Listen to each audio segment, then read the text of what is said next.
Assalamualaikum warahmatullahi wabarakatuh. Perkenalkan, nama saya Islatul Hasana. Saya mahasiswi dari Institut Agama Islam Syekh Maulana Qori Bangkong. Assalamualaikum warahmatullahi wabarakatuh. Perkenalkan, nama saya Sultan Hayanuddin. Saya mahasiswa dari Institut Agama Islam Syekh Maulana Qori Bangkong. Terminologi e-learning.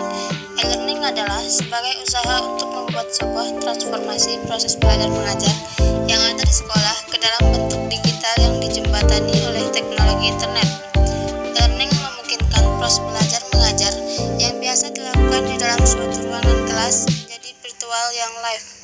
Artinya, guru dan siswa tidak berada dalam suatu ruangan, tetapi guru mengajar di depan sebuah komputer yang ada di suatu tempat, sedangkan para siswa mengikuti pelajaran tersebut dari komputer yang lain, berbeda dalam waktu yang bersamaan.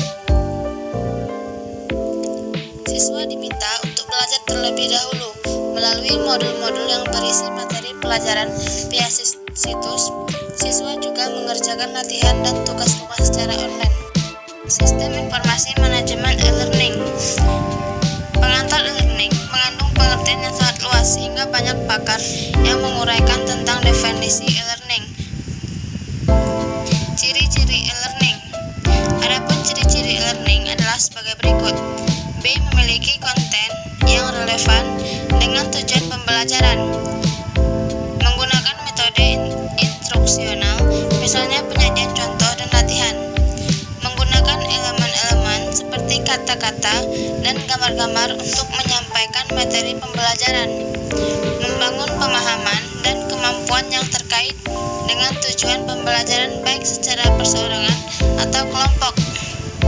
Manajemen e-learning. Menurut buku Kebijakan Learning Universitas Islam di Indonesia, ada beberapa konsep yang perlu menjadi perhatian dalam mengimplementasikan e-learning, yaitu infrastruktur, sistem informasi, konten manajemen, kebijakan akademik, dan sistem pembelajaran. Konten manajemen. Konten manajemen dan bahan ajar yang ada pada learning management dapat dalam bentuk konten yang berbentuk multimedia interaktif atau konten yang berbentuk teks seperti pada buku pelajaran biasa.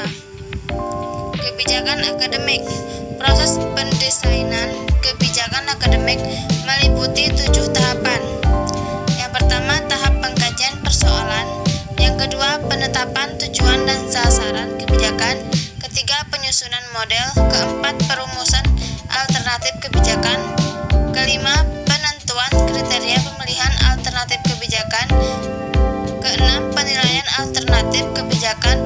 Dan yang terakhir, perumusan rekomendasi kebijakan. Sistem pembelajaran. Sistem perangkat lunak memungkinkan proses pembelajaran